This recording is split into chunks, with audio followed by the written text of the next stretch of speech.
What are we going to talk about today? Well, number one, we're going to talk about cost segregation studies. Number two, we're going to talk about the fact that I will be an author of 3 published books this year. Fantastic. Um, Fantastic. that Betty is doing that. Betty Withrow. Oh, yeah. Great gal. And and then just stuff that I'll touch on a couple of things here and there. I haven't even thought of exactly what I'm going to say. I just let it come out, and then I look at myself and I go, "Did I really say that?"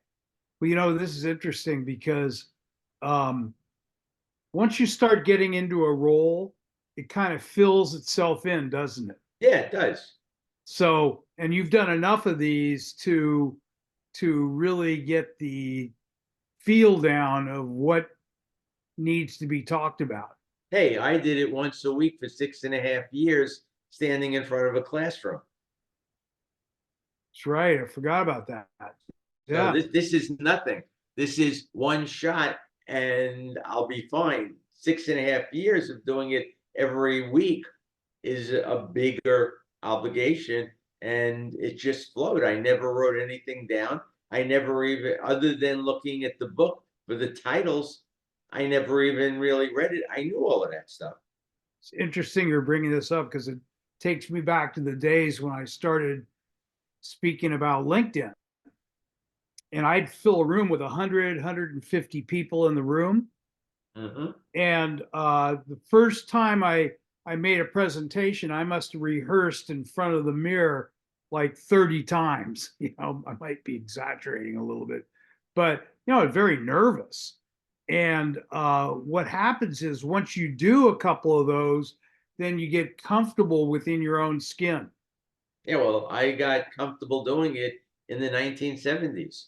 Yeah. Yeah. Let's see. Let's see, I'm trying to think. Uh, I was probably in the 80s. Oh, it was the 80s because I was talking about, this is prior to social media and all that other stuff. Right? And I was just talking about, how you grow your businesses and all that stuff. And I remember, I was never really a public speaker, but once you get it behind your belt a few times, it becomes very natural. Yeah. Like I'm not talking at them. I'm not talking to them. I am talking with them. So true. So true.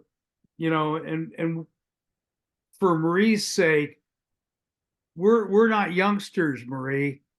Uh, in fact, Paul is much, much older than I am. I am a He's very, very, very young 77.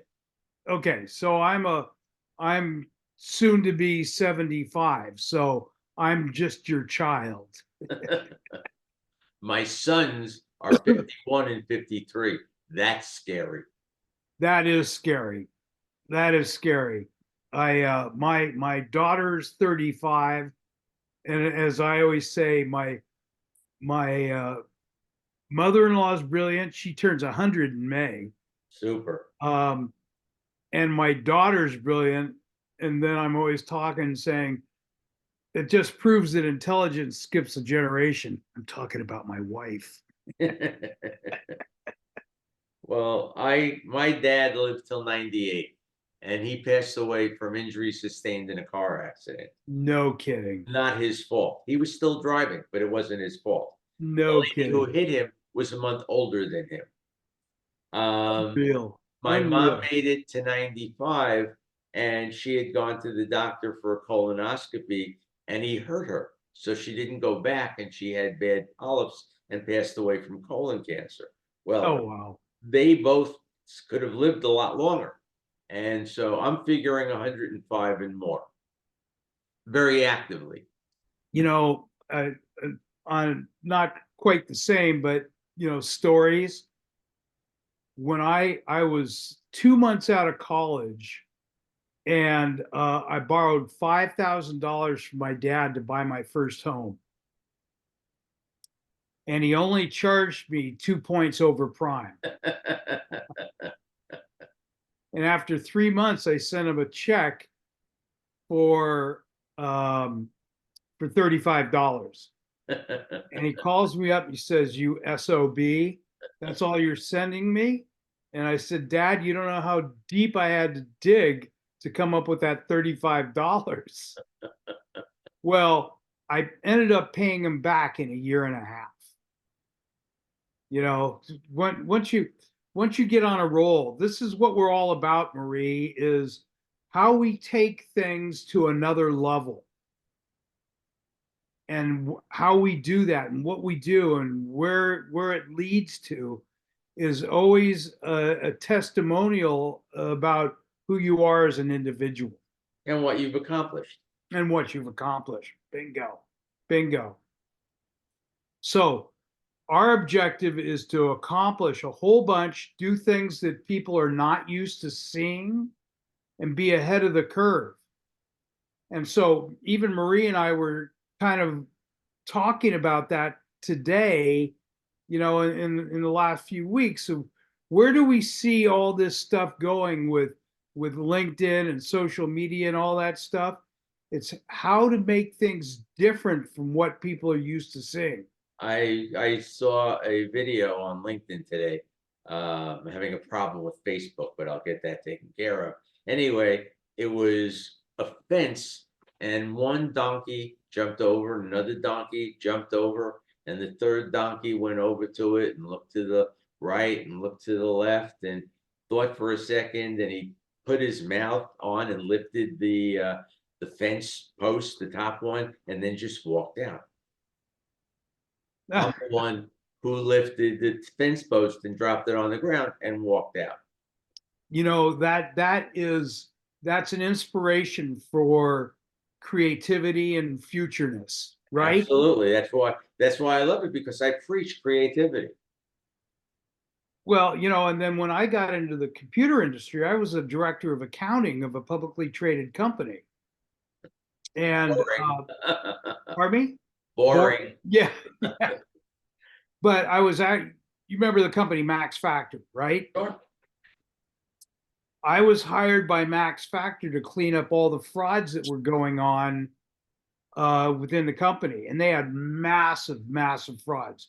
The first fraud that I tackled was in the accounts payable department. This is 1974, 75, something like that. They had a $220,000 fraud in the accounts payable department. Marie, have you ever heard this story? Yes, Bob. You've heard this story. Uh-oh, too many times probably. Well, the long story short is that's where I fell in love with computers.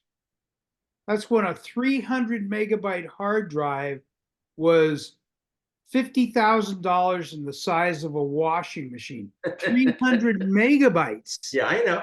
Hey, I was there when you flipped in the program in the A drive and you flipped in the data drive, the data disk in the B drive. Yeah, yep, yep. I remember those days. So we go back, and I was working as a CPA, and one thing that you do is you do statistical sampling. And we did statistical sampling on the accounts receivable and let the computer choose the ones that we wanted. And basically, all we told the stupid computer, which is asinine now, is add them up. And when you come to a certain number, that's the one we're going to choose. And therefore, every number above that, we were going to choose anyway. Well, that's so stupid and simple now. What this does is incredible. Oh, yeah. Oh, my God, yes. Yeah, and people don't understand where we've come from to where we are now. And I look at my father. He was born in 1914.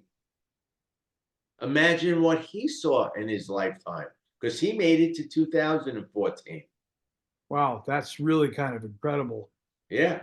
That is kind of incredible. Yeah, we're lucky to have been handed from our families. It's always from the family that you pick up most of this stuff. you learn by just being surrounded by stuff. And if you have anybody that has any knowledge base and any wisdom, you know, you need to be a sponge to them, learning Well, everything you possibly can, right? my background came from my school, and the school was absolutely incredible. I Where'd mean, you go to school? city school called City College of New York. Oh, yeah, no, I'm familiar with that. Yeah. You got in with certain grades, and it cost me $23 for my first semester. But Right. everybody in the classroom was sharp, and if you gave a wrong answer in class, there were 29 other students and the professor who wanted to shove the right answer down your throat. Interesting stuff, isn't it? Yeah, so I learned from them like you can't believe. I Yeah. wouldn't leave the classroom until I knew why. Didn't matter how, didn't matter what. If I knew why, it went up here and it stayed there, and it's still there today. You know, this is also so very interesting because I got I was degreed at USC when Ooh. when a unit uh it was $121 per unit when I went to SC. Now what is it? Oh God, no, no. $500 a unit? Oh, much more. Is it? I have no idea. Can't even comprehend. NYU is, I went to NYU for a 6 week summer class because I became a high school teacher for a year. And I had to take certain classes and pass them. And the only place I could do that was at NYU. So I entered, I did it, I registered, and I passed the classes and taught. You know, I was degreed in accounting. I signed up for the CPA exam twice, Paul. Mhm. Both days of the exam, I got up and I went, I'm not going to take the exam. And I always tell people to this day, it's the best thing in my life that I ever did not do because I went different directions than what typical CPAs were doing, Yeah, right? but you could have done it within the system because I did it and I did it differently than everybody else. So I had that designation, and that designation helped me tremendously.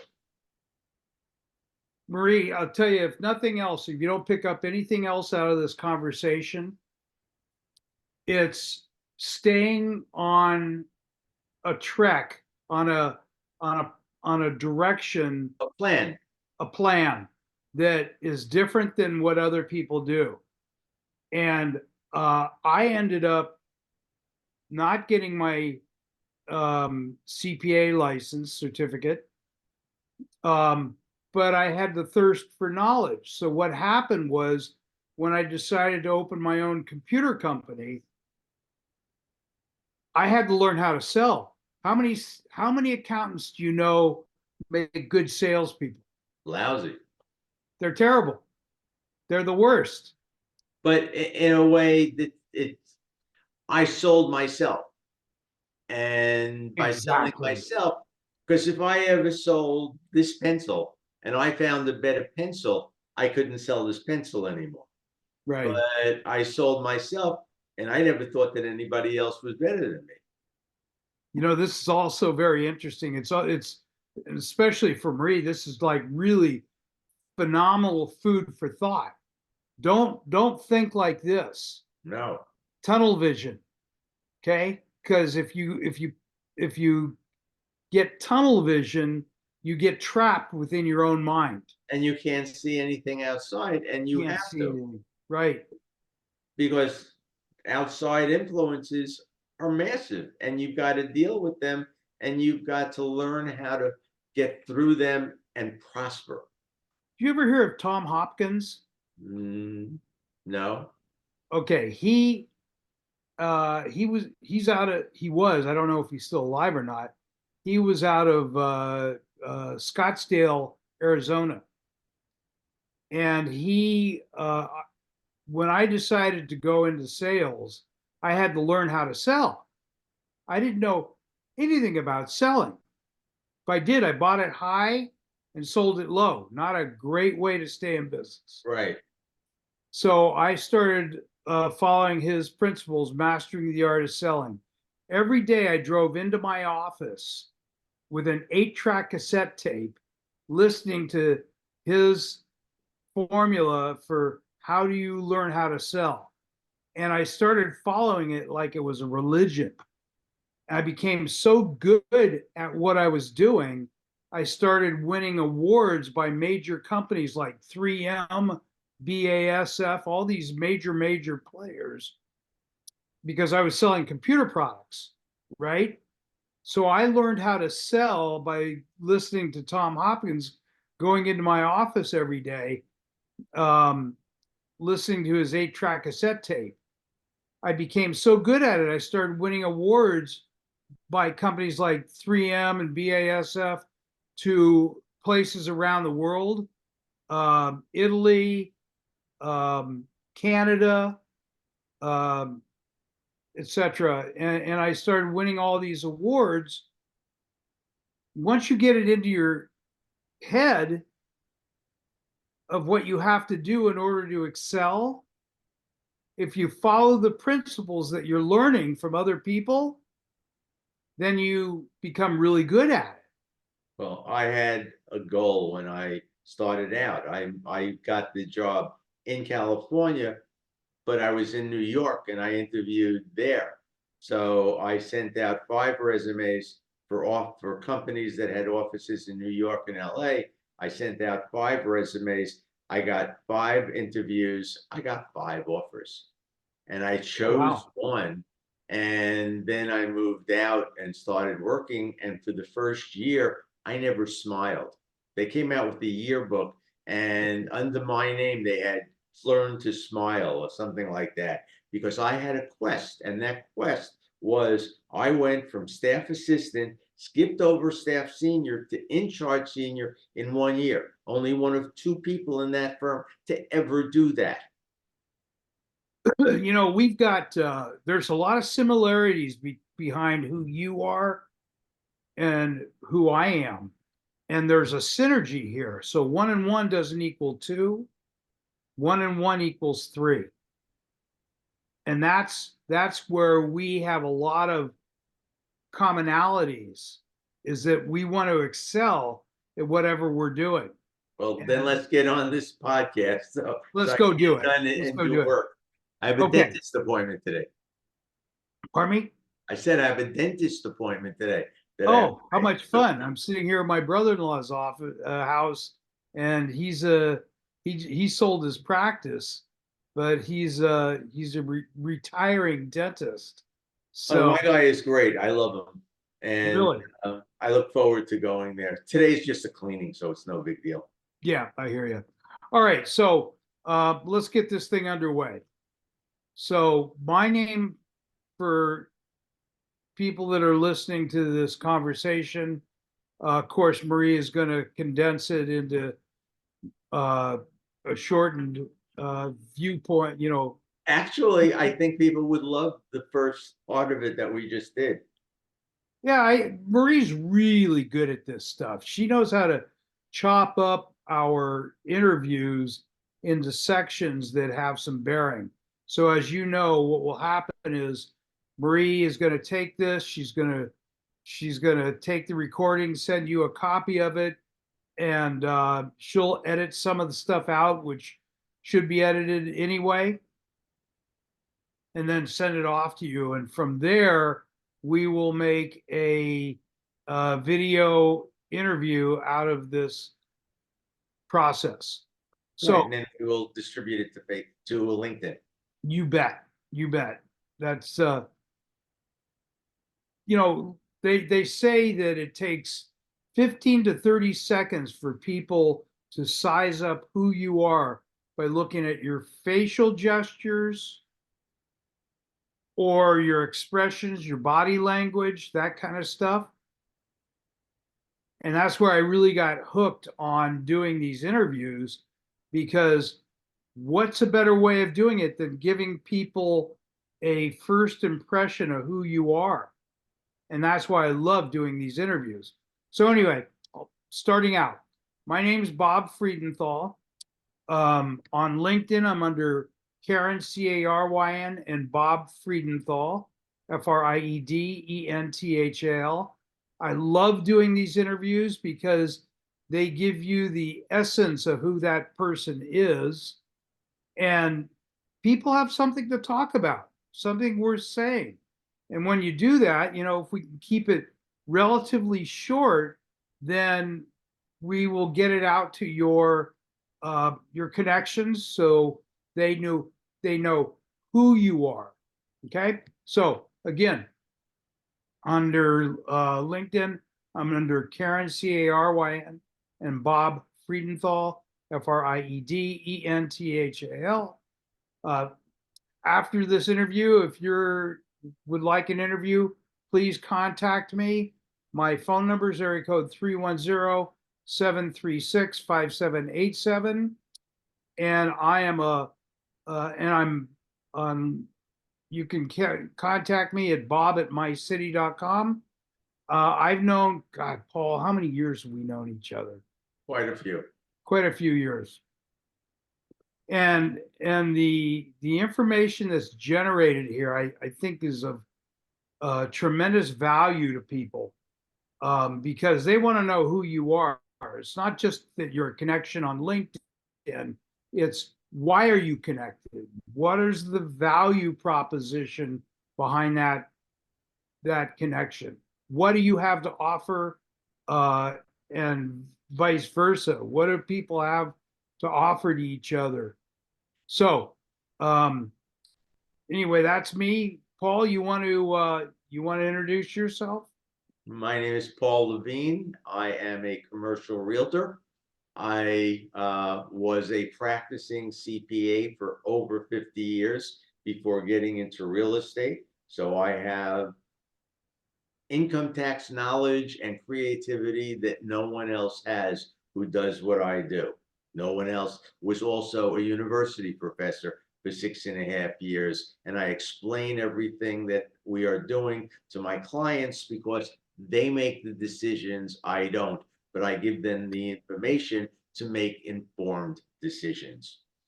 My contact information is my phone is 818-298-4000.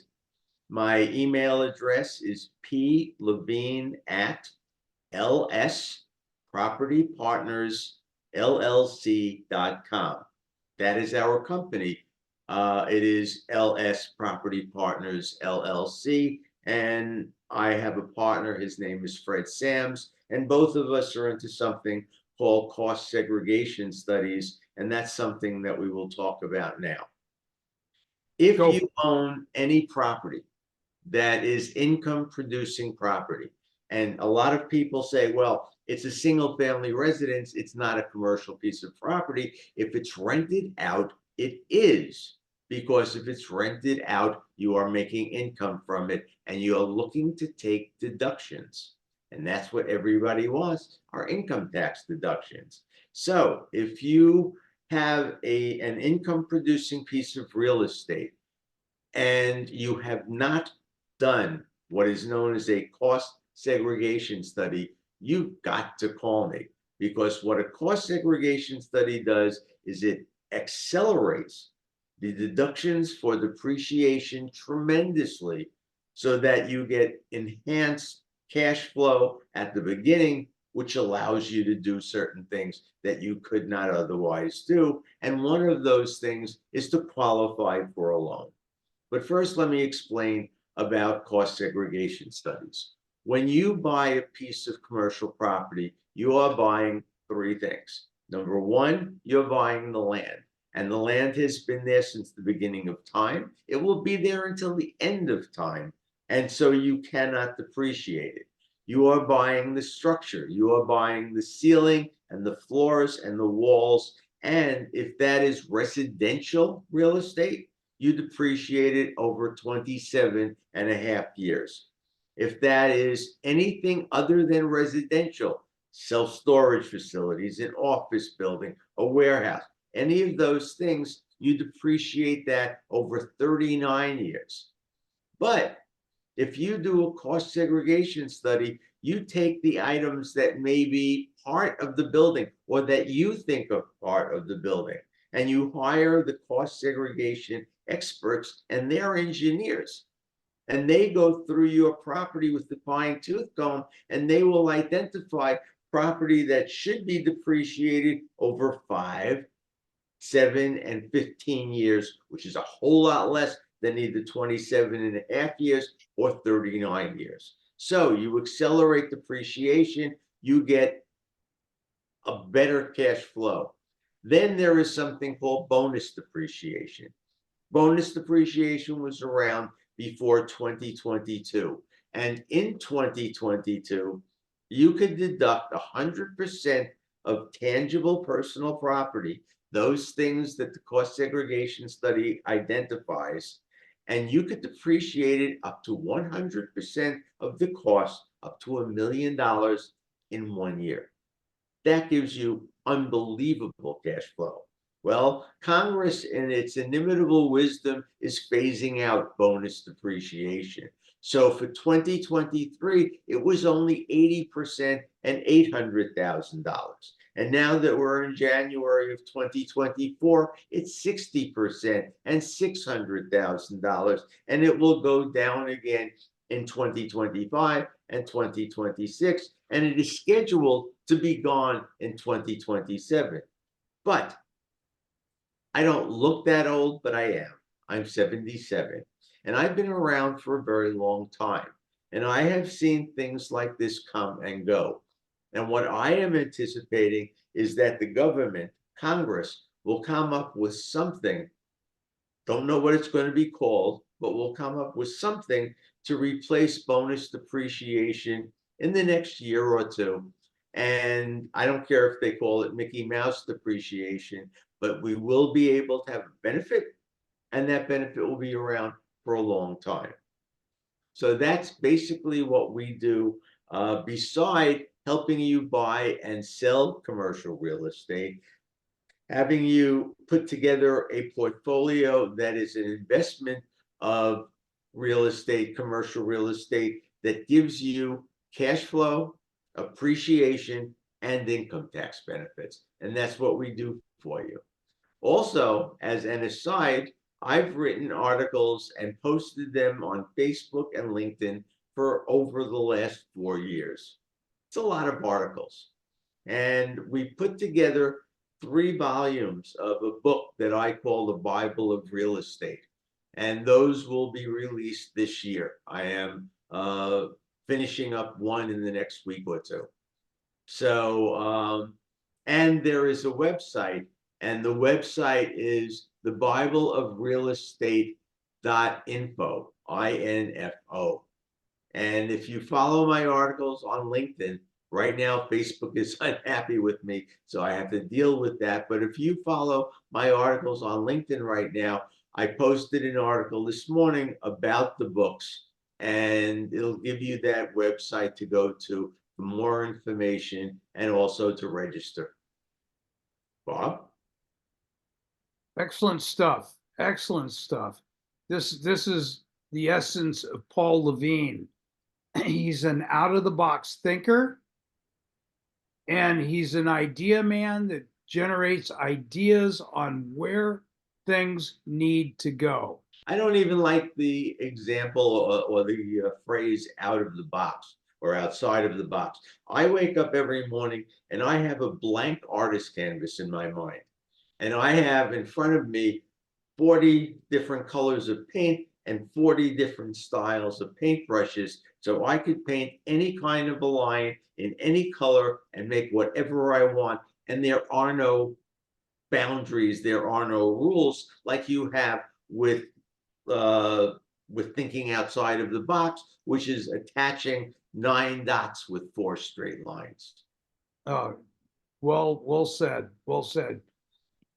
The concept is that somebody generates ideas that have value.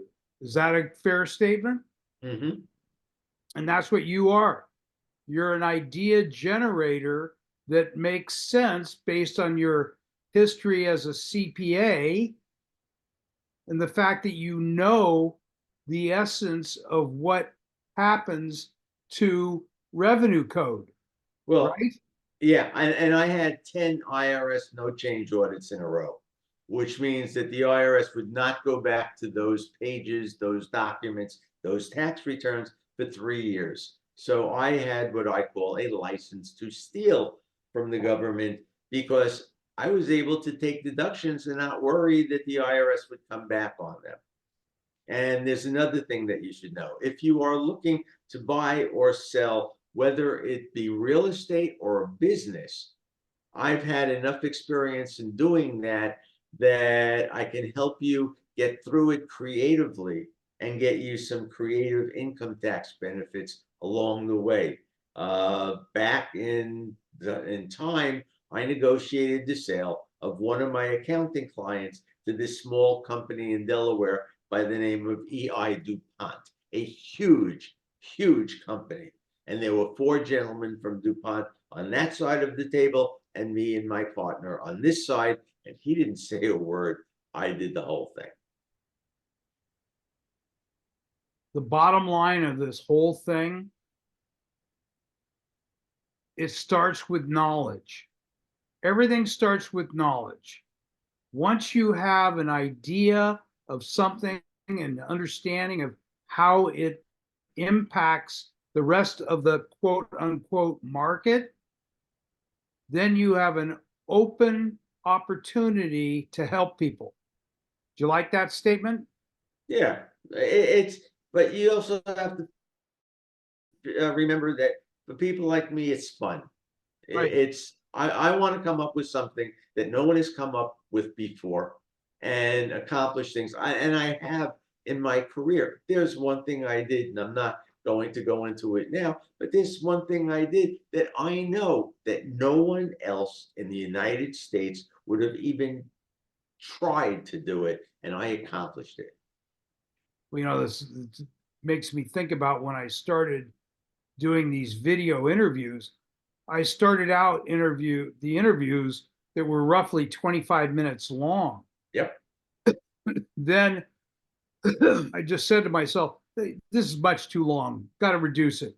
So I've been able to reduce the length of time that you do an interview, get to the essence of what that individual has of value to talk about, and reduce it. So now we try to reduce the length of these interviews to roughly 5, 7, 10 minutes at most.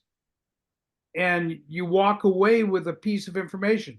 They say that it takes 15 to 30 seconds for you to size somebody up by looking at their facial gestures and their body language. And from there, that gives you the essence who that person is. And Well, then you're going to have to cut this up into like 3 or 4 different interviews. done that too. Done that too. But this is the value proposition. So, all right, one more time, give us your contact information. We will also include that in messaging that we send out. Okay, my name is Paul Levine, spelled L-E-V as in Victor, I-N-E. My telephone number is 818-298-4000. Couldn't make it any easier for you. And my email address is plevine@lspropertypartnersllc.com. And you can call me any day of the week after 10 a.m. Pacific time, and I will be glad to talk with you. But do me one favor and don't call me when Notre Dame is playing football. Yeah, you can tell that Paul is a football fanatic. All right, and so if people have questions about this interview and would like to come to me, you can either call me or text me or email me. You can email me at bob@mycity.com, or you can also call me. My phone number is area code 310-736-5787. That's a mobile number. And I welcome your questions. And if anybody here is listening to this, would like an interview of their own, please contact me. I love giving these interviews. I started doing them a little over a year and a half ago, maybe even a little bit longer. And I've done several hundred of these interviews in that period of time. And I'm having fun because you really learn the essence of an individual by listening to them and listening to the value proposition that they like to speak about. So I'm going to be signing us off now. And Paul, real pleasure being able to interview this. I can't wait till Marie condenses it, puts it together, and then we'll shoot it over to you, and we'll take a look at it from that standpoint. Thank you so much. You got it. All right. Thank you, everybody. Take care. Have a wonderful week. Bye. Bye.